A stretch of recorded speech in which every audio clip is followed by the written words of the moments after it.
The debt trap, the dynamics of the debt trap are basically when you get an increase in the cost of that debt in the form of interest rates that is increasing at a rate faster than the rate of GDP growth, then you're in a debt trap. It's quite simple. It just goes to the point where suddenly nobody's going to lend to you because, well, I mean, what do? You put up the interest rate, and the interest rate then works against you because it makes that relationship between interest and GDP, interest growth and GDP growth, it makes it even more disfavorable to GDP growth. And, the debt, if you like, the interest rate side of the equation rises even faster. It's a classic debt trap. And we're on the verge of it.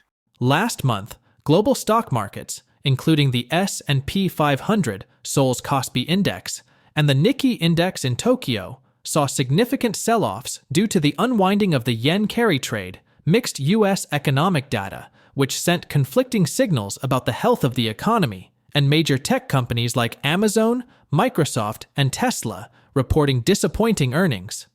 Given that a large portion of recent market gains had been concentrated in these tech giants, their declines had an outsized impact on the broader market. Concerns about the U.S. economy intensified after the activation of the SOM rule, a key indicator that predicts recessions. Despite some positive signs, like GDP growth, these fears continued to grow. Alasdair Macleod, head of research at Goldmoney, argues that this recent decline is a precursor to a larger, more protracted financial collapse akin to the Great Depression. He views this event as the crash before the crash, warning that the global economy could be headed for an extended downturn with severe consequences for major economies worldwide. According to the renowned analyst and financial commentator, the US and UK economies are on the verge of a sovereign debt crisis. In a recent interview with WT Finance, Alasdair outlined several economic indicators, revealing just how bad things have gotten for the US economy and the rest of the developed world. Alasdair explains that while these indicators may seem insignificant now, they are like pieces being pulled from a Jenga tower. Eventually, the removal of one final piece will cause the whole structure to collapse rapidly, catching everyone off guard. This pivotal moment will reveal the futility of Western skepticism about the BRICS alliance's success and clear the path for the end of the dollar's supremacy. We will present clips from Alasdair Macleod's interview. But before we do, please take a little time to like this video, subscribe to the channel, and activate the notifications bell for more videos like this. We appreciate the support and hope you enjoy the video. Well, I mean, if we're looking at credit as a whole, then the two aspects of credit which mislead us into believing that we've got growth in GDP are the government budget deficit, which is almost exclusively spent into GDP. That's not productive. And then you have got the expansion of consumer finance, which is partly covered by the withdrawal of savings, but also covered by things like, credit card debt increasing and, motor loans increasing and all the rest of it.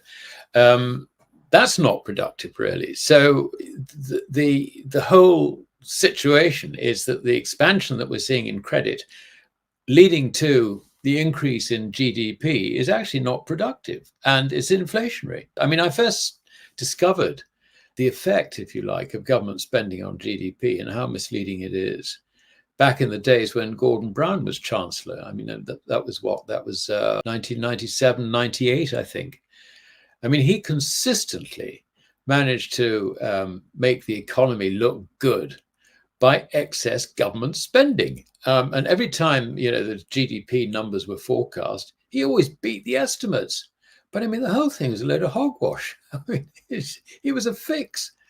And I think everybody's hanging on statistics, and the statistics are completely meaningless. They really are. Sooner or later, they'll find out that that is the case the hard way. I don't think the political class are going to cut back on spending until there is an absolute disaster and they're forced to do so. I think in the UK, I mean, it's interesting. The House of Lords released a report, I think it was today or yesterday, I mean, very, very, very recently, certainly, about the debt situation. And, the interest cost is just gone through the roof. I mean, there's a lovely chart in there which just illustrates it. So there are people, if you like, in the political world who do actually see this, but this is yet to be accepted, I think, by the policymakers. They want to continue to spend, and our wonderful new government, I mean, the first thing they've done is give very, very expensive pay settlements to their cronies in the unions and, you know, in the NHS. Our NHS, we're told. I mean, it's not our NHS, it's the government's NHS.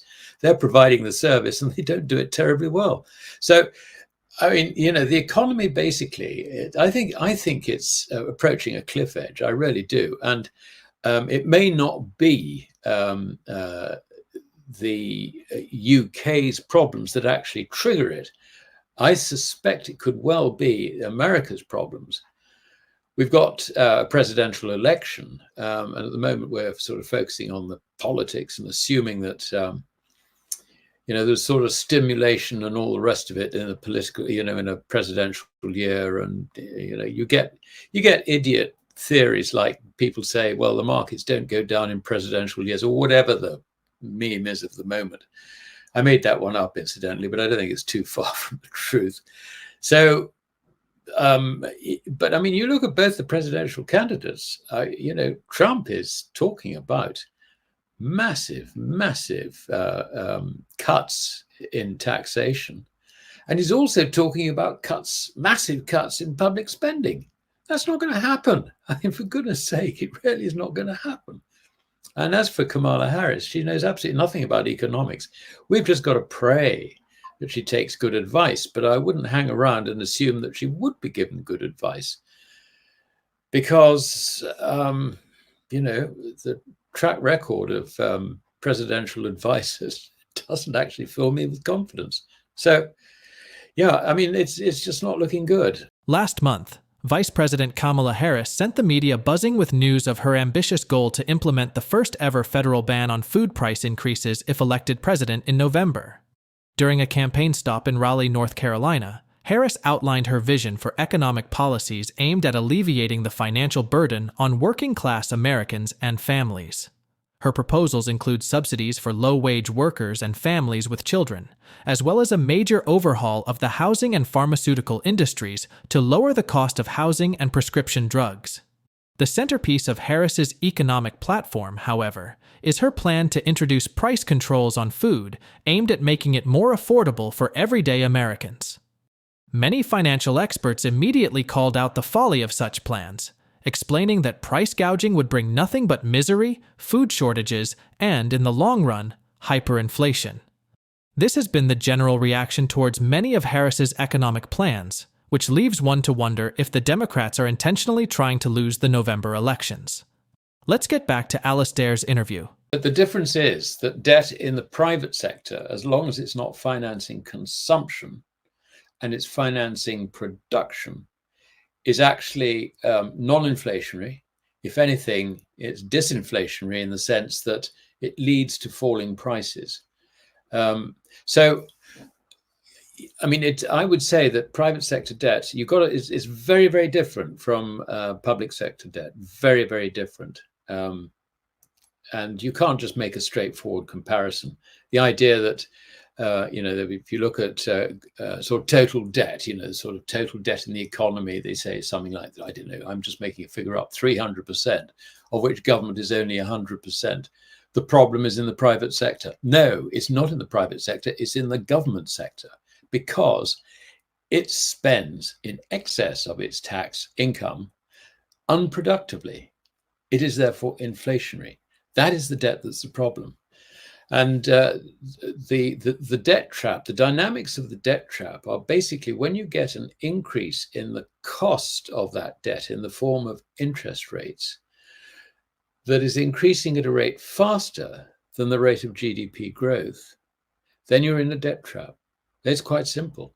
It just goes to the point where suddenly nobody's going to lend to you because, well, I mean, what do? You put up the interest rate, and the interest rate then works against you because it makes that relationship between interest and GDP, interest growth and GDP growth, it makes it even more disfavorable to GDP growth. And, the debt, if you like, the interest rate side of the equation rises even faster. It's a classic debt trap. And we're on the verge of it. And what happens in both America and the UK is we have a large contingent of foreigners who we rely on to buy our debt. They will go on strike unless the interest rates are higher. But as I said, if the interest rates are higher, we're dead anyway. So we've got ourselves into this silly situation from which there is actually no escape. That is the definition of a debt trap. They fiddle the figures big time. But the key difference between Japan and us and the US is that in Japan, they actually have a savings culture. So in other words, when they expand the quantity of credit in the economy, it just goes into savings rather than immediate consumption. That is why their inflation numbers are lower and why, therefore, they can continue to run with a lower level of interest rates without killing the yen. Now, obviously, there is a limit to which that applies, and it's not a pure argument because the government does actually subsidize things in the CPI like transport costs and so on and so forth. But the key thing is that if you've got a savings-driven economy, you have lower inflation than you will have in an economy without savings or with falling savings. And that, of course, is it was the old Anglo-Saxon problem. I mean, if you go back to pre-Euro days, we knew exactly the difference between what was going on in the Anglo-Saxon economies, in other words, the US and the UK, compared with, in those days, Germany under the Deutschmark and Japan with the yen. The savings rate in China is enormous. The estimates say that, and again, I always qualify these statistics, but there is little doubt that in China, the household savings are enormous. I mean, the statisticians say that they amount to 35% of GDP. Now, that's the equivalent of $6 trillion. $6 trillion every year. It's no longer going into property. If you look at the sort of Shanghai stock market index, that certainly doesn't enthuse anyone. I mean, it's been in a bear market for 3 years, apart from this year when it's actually picked up a bit. But that's not likely to enthuse the housewife, if you like, in Shenzhen or wherever. So where does it go? It goes on to bank deposits. Currently, the Western world appears largely indifferent to the threat posed by the BRICS alliance. From policymakers to the media and everyday investors, many argue that the significant cultural differences among BRICS members will prevent them from effectively collaborating to achieve their ambitious goals. But over the past year, we've seen how much these perceived enemies are willing to cooperate to achieve their objectives. According to Alasdair, the first line of action for China's President Xi Jinping and Russia's Vladimir Putin will be enforcing a gold standard for their respective economies. This will come after the revolution of gold and probably even silver. And when it happens, other BRICS countries and their allies will follow suit, leaving the Western world to deal with the rotting fiat system. We'd love to hear your thoughts on Alasdair Macleod's predictions for the US dollar, gold, and the global economy in the comments section below. Don't forget to hit the like button, subscribe to the channel, and turn on notifications for more videos. Thanks for watching, and we'll see you in the next one.